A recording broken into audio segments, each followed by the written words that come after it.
Good morning in Christ, everyone, and have a blessed day.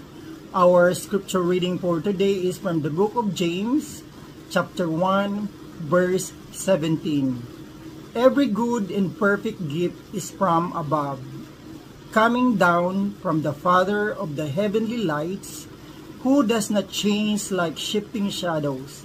Amen.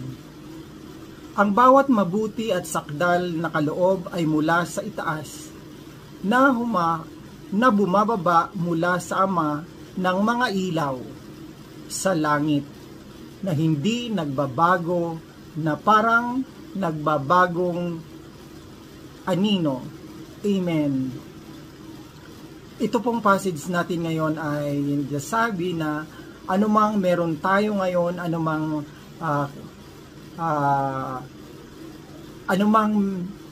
kasagana